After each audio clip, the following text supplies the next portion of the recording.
Hello दोस्तों स्वागत है आप सभी का दिल से दिल तक की इस क्लास में। दोस्तों आज के इस वीडियो में मैं आपसे एक बहुत ही इम्पॉर्टेंट टॉपिक डिस्कस करने वाला हूं, जिस टॉपिक को लेकर चाहे वह 10th की बोर्ड परीक्षा हो, चाहे वह 12th की बोर्ड परीक्षा हो, या फिर सीबीएसई की 10th की हो या सीबीएसई की बोर्ड परीक्षा हो, 10th की या 12th की, कोई फ़र्क नहीं पड़ता दोस्तों। एक टॉपिक है नोट मेकिंग एंड समरी। आप सभी की भारी डिमांड पर ये टॉपिक मैं आपसे डिस्कस करूंगा, नोट मेकिंग एंड समरी। दोस्तों ये नोट मेकिंग समरी एक ऐसा टॉपिक है जो आपको दोस्तों एग्जामिनेशन में 7 मार्क्स देकर जाता है, 7 मार्क्स। और दोस्तों आप वीडियो को अंत तक देखिएगा, क्योंकि मैं आपको वीडियो के अंत में एक ऐसी ट्रिक बताने वाला हूँ जिस ट्रिक से जिस बच्चे को नोट मेकिंग का कुछ भी अर्थ समझ में नहीं आ रहा है, यानी हिंदी मीनिंग समझ में नहीं आ रही, फिर भी आप कैसे नोट मेकिंग में 7 में से 7 मार्क्स स्कोर कर सकते हैं, इस चीज़ को समझने के लिए आपको वीडियो को आखिरी तक देखना होगा। और दोस्तों समझना होगा कैसे आप 7 में 7 मार्क्स स्कोर कर सकते हैं बिना कुछ समझे पैसेज को, बहुत ही आसान तरीके से।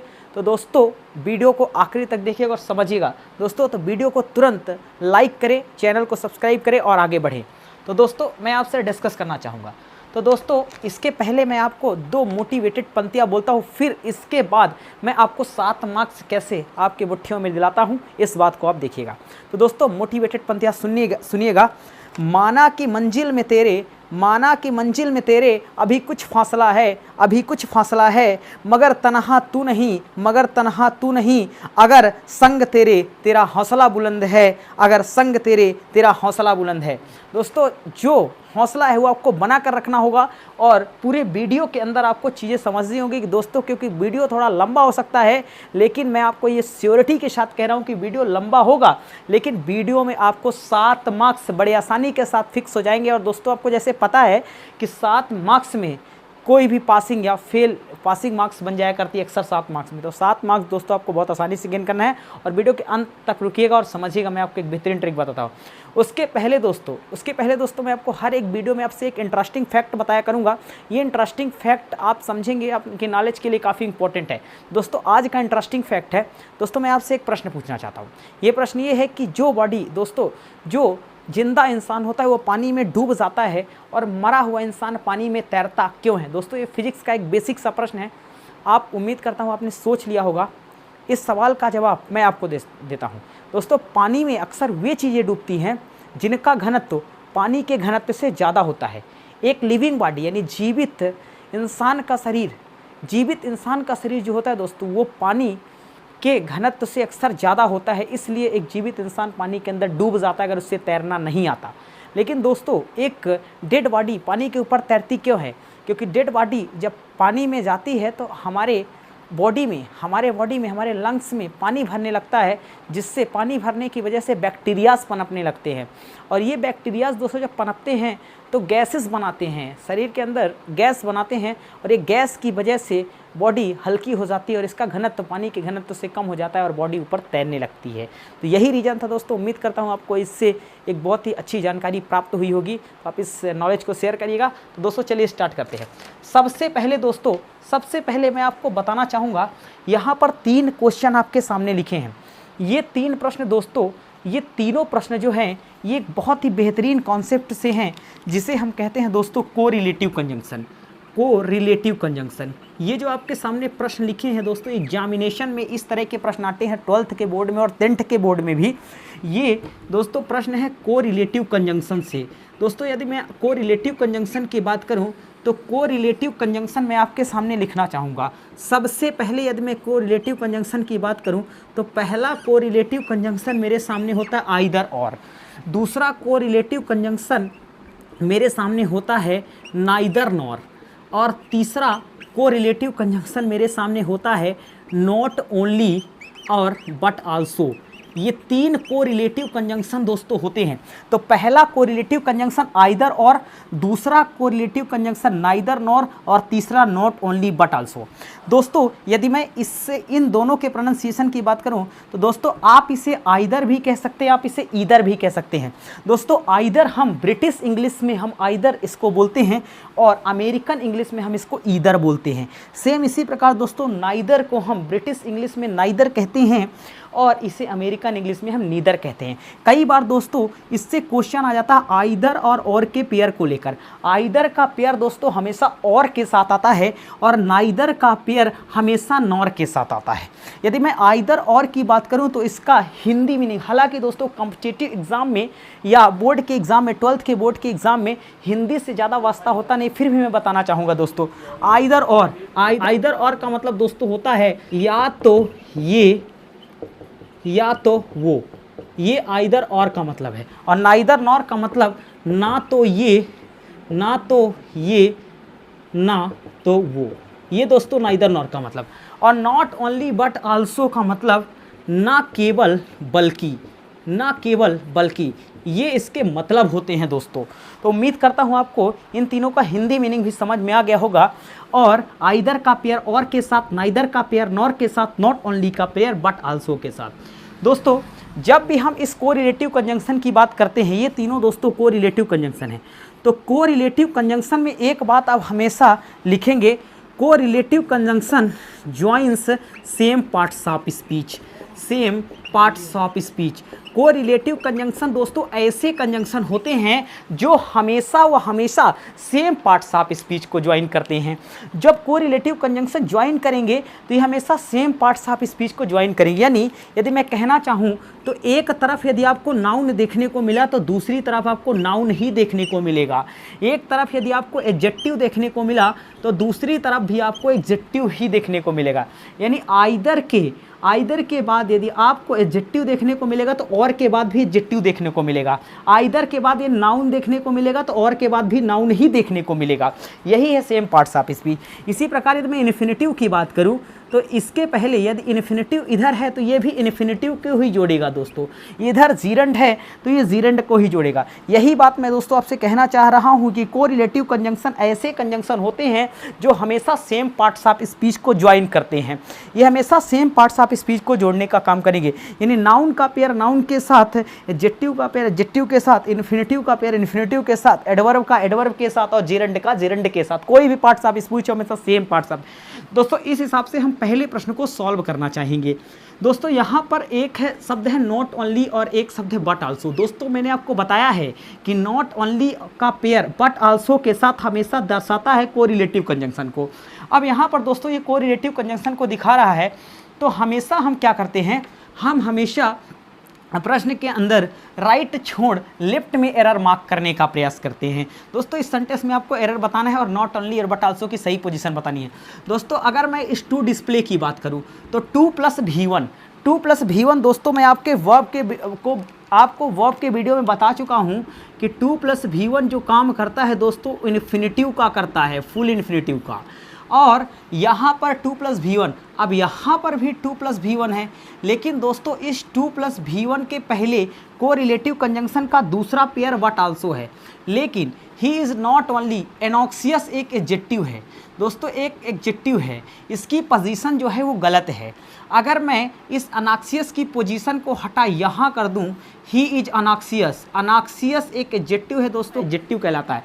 तो यहाँ से मैंने एनॉक्सियस को हटाया दोस्तों और मैंने इस पोजीशन पर यानी यहाँ पर मैंने रख दिया मैंने नॉट ओनली को, यहाँ पर मैंने रख दिया नॉट ओनली। अब देखिए दोस्तों, ही इज़ नॉट ओनली, अगर इस सेंटेंस की अगर मैं बात करूँ तो ये पहले था he is not only anxious to acquire knowledge but also to display it. तो अब देखिए, अब मैं इस सेंटेंस को मैंने बनाया ही इज़, गौर से सुनिएगा दोस्तों, गौर से और इस बात को लिखिएगा, he is anxious not only to acquire. देखिए नॉट ओनली के बाद इन्फिनेटिव आया और बट आल्सो के बाद इन्फिनेटिव आया, यानी ये हमारा कोरिलेटिव कंजंक्शन एक पेयर के अंदर आ गया। इसका मतलब ये सही हो गया। तो he is anxious not only to acquire knowledge. दोस्तों ये इन्फिनेटिव और कायदे से देखें तो ये भी इन्फिनेटिव। तो he is एनॉक्सियस not only to acquire knowledge but also to display it. पहले सेंटेंस का उत्तर हो गया दोस्तों। एक बार और बोलना चाहूँगा, ही इज़ एनॉक्सियस नॉट ओनली ये एडजेक्टिव है दोस्तों, not only to acquire knowledge but also to display it. पहले सेंटेंस का उत्तर ये हुआ आंसर। अब दूसरे का दोस्तों दूसरे सेंटेंस की मैं बात कर लूँगा दोस्तों। यहाँ पर आइदर है और आइदर का पेयर और के साथ आता है दोस्तों। अनजस्ट एक एडजेक्टिव है, अनजस्ट एक एडजेक्टिव है जो निगेटिव एडजेक्टिव जिसे कहते हैं। अनजस्ट दोस्तों एक एडजेक्टिव तो है, तो इसके पहले और आया तो हम हमेशा एरर को राइट छोड़ लेफ्ट में मार्क करते हैं। तो दोस्तों यहाँ पर और के ये एक अनजस्ट जो है ये एक एडजेक्टिव का काम कर रहा है। अनजस्ट ये एडजेक्टिव है ना दोस्तों, तो इसके पहले और आया तो आइदर की पोजीशन यहाँ ना होकर आइदर की पोजीशन यहाँ होगी, तो अब सेंटेंस बना the action was either just or unjust. The action was either just or unjust. तीसरे सवाल को, Sachin is not only famous in India but also in Australia. यहाँ पर ये जो पेयर है दोस्तों को रिलेटिव कंजंक्शन का आप गौर से देखेंगे, नॉट ओनली और बट आल्सो। बट आल्सो के बाद ये आया इन प्रीपोजिशन, फिर ये नाउन के बाद आना चाहिए इन और उसके बाद आना चाहिए एक नाउन। तो देखिए सचिन इज फेमस, अगर मैं नॉट ओनली को इधर रख दूँ, नॉट ओनली, तो नॉट ओनली के बाद देखिए दोस्तों, नॉट ओनली के बाद इन फिर इंडिया यानी इन फिर नाउन, तो यहाँ से नॉट ओनली को पोजीशन को हटाकर Sachin is famous not only in India but also in Australia. इस तरह से 3 कोरिलेटिव कंजंक्शन दोस्तों हमारे सामने हो गए। उम्मीद करता हूँ आपको कोरिलेटिव का कंजंक्शन समझ में आया होगा, क्योंकि 3 नंबर ये भी आपके फिक्स करके ही जाते हैं दोस्तों। चाहे आप किसी भी कॉम्पिटिटिव की बात करें, कंपटीशन के एग्जाम में भी इस कोरिलेटिव कंजंक्शन से भारी मात्रा में प्रश्न आते हैं दोस्तों, इस बात को लिख लीजिएगा। और अब मैं स्टार्ट करता हूँ नोट मेकिंग एंड समरी, काफ़ी इंपॉर्टेंट टॉपिक दोस्तों, तो इस बात को लिख लीजिएगा। चलिए, उम्मीद करता हूँ आपने इस बात को लिख लिया होगा कंप्लीट। अब मैं इसे इरेज करना चाहूँगा और बेहतरीन टॉपिक आपके सामने लेकर आना चाहूँगा दोस्तों। अब सबसे पहले मैं नोट मेकिंग समरी के कॉन्सेप्ट की बात करता हूँ। समझिएगा दोस्तों, नोट मेकिंग समरी के लिए एक पेपर मेरे सामने है जिसके द्वारा मैं नोट मेकिंग समरी बनाना चाहूँगा दोस्तों। एक पेपर मेरे सामने है जिसमें मैं नोट मेकिंग समरी बनाना चाहूँगा। तो दोस्तों सबसे पहले आप समझिएगा, नोट मेकिंग समरी में कई बार हमारे परीक्षा में मान लीजिए हमें एक समरी लिखना है, मान लीजिए हमें एक समरी लिखना है एजुकेशन पर। हमारी एक समरी आई है एजुकेशन पर डिपेंड हमारी समरी है। तो नोट मेकिंग एंड समरी को कैसे लिखेंगे इस एजुकेशन पर, तो समझिएगा दोस्तों। सबसे पहले कई बार पेपर में या तो 2-3 चीज़ों का ध्यान रखना पड़ता है। पहली चीज़ दोस्तों, आपको सबसे पहले लिखना होता है टाइटल के बाद आपको लिखना पड़ता है हेडिंग के बाद दोस्तों आपको लिखना पड़ता है सब हेडिंग और सब हेडिंग के बाद दोस्तों आपको लिखना पड़ता है समरी। और समरी में दोस्तों आप कायदे से एब्रीविएशन का यूज़ कर सकते हैं। अब एब्रीविएशन क्या होता है दोस्तों, आप इस बात को समझिएगा। एब्रीविएशन का यूज कर सकते हैं। एब्रीविएशन को अगर मैं ग्रामेटिकली बात करूं तो writing an expression with a first letter, किसी भी एक्सप्रेशन को पहले अक्षर के साथ लिखना एब्रीविएशन कहलाता है। लेकिन दोस्तों जैसे मैंने एक शब्द लिखा लाइफ, अब लाइफ का एब्रीविएशन आप LFE लिख सकते हैं। एब्रीविएशन में जर्नली हम वाउल को हटा देते हैं, यहाँ पर मैंने वाउल आई को हटा दिया। जैसे मैंने लिखा नॉलेज, अब नॉलेज का एब्रीविएशन मुझे बनाना है दोस्तों। तो नॉलेज का एब्रीविएशन बनाने के लिए मैं क्या करूँगा, KNWLDGE ऐसा कर दूंगा। जनरली हम क्या करते हैं, और एब्रीविएशन जैसे मैं MA, तो अगर मैं इसकी बात करूँ तो ये MA हो जाएगा मास्टर ऑफ आर्ट, ये इसका एब्रीविएशन, मास्टर ऑफ आर्ट का एब्रीविएशन शॉर्ट फॉर्म जिसको आप कहते हैं वो MA हो गया, ठीक है। तो सबसे पहले नोट मेकिंग समरी के अंदर दोस्तों आपको टाइटल लिखना पड़ता है, टाइटल के बाद हेडिंग लिखना पड़ता है, हेडिंग के बाद सब हेडिंग लिखना पड़ता है और सब हेडिंग के बाद समरी लिखनी पड़ती है दोस्तों। कई बार टाइटल सबसे नीचे भी लिखना पड़ जाता है, तो आप इन पॉइंट को नोट करेंगे। इसके बाद मैं आपको इस टॉपिक की तरफ ले चलता हूँ। एक मैं आपको बेहतरीन समरी लिखाना चाहूँगा एजुकेशन पर डिपेंड, जो समरी है एजुकेशन पर डिपेंड। तो दोस्तों अब आप इस बात को समझिएगा, इस बात को लिखिएगा। सबसे पहले टाइटल, हेडिंग, सब हेडिंग, समरी, और समरी में यूज करेंगे आप एब्रीविएशन का। तो चलिए दोस्तों, सबसे पहले आप मेरी बात को गौर से सुनिएगा, गौर से मेरी बात को सुनिएगा। तो सबसे पहले मैं एजुकेशन के ऊपर एक टाइटल लिख रहा हूँ। तो दोस्तों जैसे सबसे पहला काम मेरा होता है टाइटल लिखना, तो टाइटल टाइटल को आप हमेशा डबल इन्वर्टेड कामा में क्लोज करें। मान लीजिए मैं एजुकेशन पर एक टाइटल लिख रहा हूँ। दोस्तों टाइटल क्या होता है, यदि आपको टाइटल पहचानना है एक समरी के अंदर, तो आप एक बात को समझिएगा, टाइटल अक्सर वो चीज़ होती है जो आपके समरी में यानी आपके पैसेज में सबसे ज़्यादा बार आने वाला शब्द उस समरी का टाइटल कहलाता है। यानी शीर्षक, यानी जिस चीज़ पर आपकी समरी घूम रही है वही उसका टाइटल कहलाता है। सिंपल सी बात, जिस चीज़ पर आपकी समरी डिपेंड है वही चीज़ टाइटल कहलाता है। तो दोस्तों मैं यहाँ पर लिखना चाहूँगा टाइटल इसका, एजुकेशन पर एक मैं आपको मैं आपको एक लिख कर दिखा रहा हूँ, नोट मेकिंग ए समरी। तो मैं लिखना चाहूँगा इम्पोर्टेंस ऑफ एजुकेशन, एजुकेशन का महत्व। ये दोस्तों यदि आप ऐसा टाइटल लिखेंगे तो बेहतरीन टाइटल हो जाएगा। टाइटल नंबर 1, 2 पर आपको लिखना है दोस्तों। टाइटल के बाद नोट्स आते हैं और नोट्स को ही हम दोस्तों हेडिंग कहते हैं। तो आपको एग्ज़ाम में नोट्स लिखना है यानी हेडिंग लिखना है। तो हेडिंग में आप क्या करेंगे दोस्तों, हेडिंग में आप सबसे पहला काम नोट्स के सामने आप लिखेंगे नंबर 1। तो यहाँ पर मैं आपको लिख देता हूँ दोस्तों कि education is important because, education महत्वपूर्ण है क्योंकि, एजुकेशन महत्वपूर्ण है क्योंकि। अब दोस्तों ये तो हेडिंग होगा, अब इसकी सब हेडिंग लिखना है। दोस्तों एक चीज़ का ध्यान रखिएगा, कभी भी इसके सामने से आप यहाँ पर 1 के बाद 1.1 लिखें, 1.2 लिखें, 1.3 लिखें। लेकिन दोस्तों लेकिन आपको नोट मेकिंग समरी के अंदर हमेशा बढ़िया प्रॉपर फॉलो आपने यदि चीज़ों को किया है तो आपको 7 में 7 मार्क्स मिलेंगे, पहली बात। पर यदि आपने कहीं पर कुछ भी, बहुत सारे बच्चे क्या करते हैं समरी उठाएंगे और पूरी की पूरी समरी ही उतार देंगे। तो दोस्तों इस चीज़ को समझिएगा, इसके 1 के सामने से नहीं, 1 के जस्ट बगल से ये जो आपने जगह छोड़ी यहाँ पर आप लिखेंगे 1.1, गौर से देखते चलिएगा 1.1, यहाँ पर आप लिखेंगे 1.1। इट डेवलप्स कॉन्फिडेंस, एजुकेशन हमारे लिए इंपॉर्टेंट है क्योंकि इट डेवलप्स कॉन्फिडेंस, यह हमारे आत्मविश्वास को डेवलप करती है। ये दोस्तों मैं अपने बेसिस पर लिख रहा हूँ, आपको उस समरी के अंदर से लिखना है। इसके बाद टू बिल्डिंग, एजुकेशन हमारे लिए इसलिए भी इंपॉर्टेंट है to building personality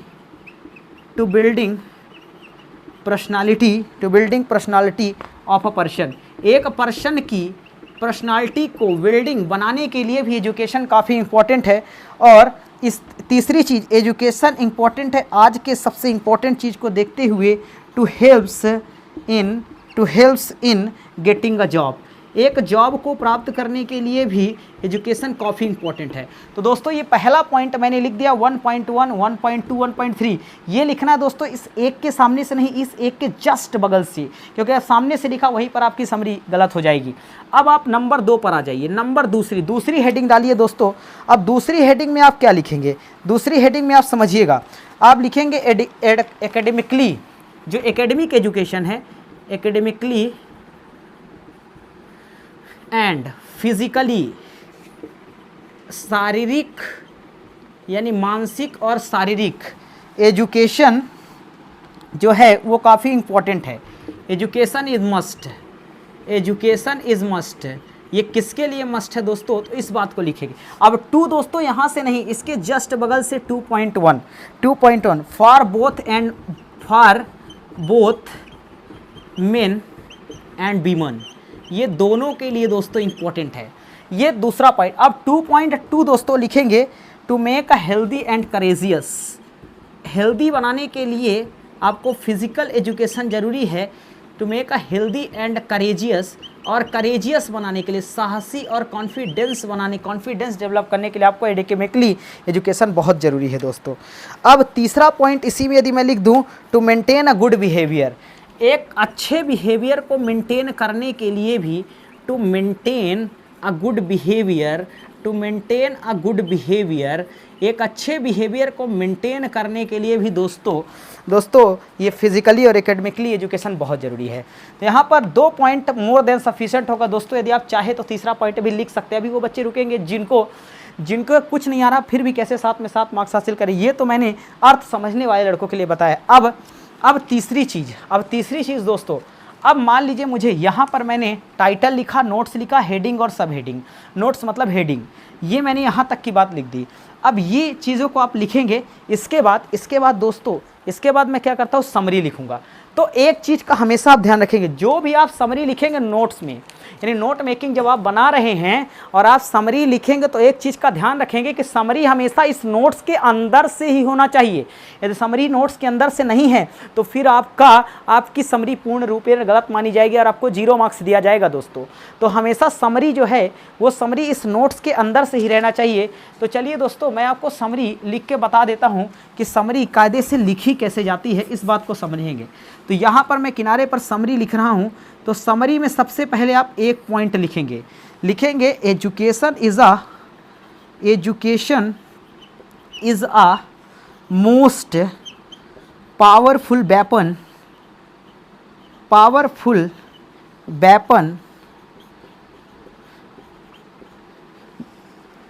education is a most powerful weapon which you can use to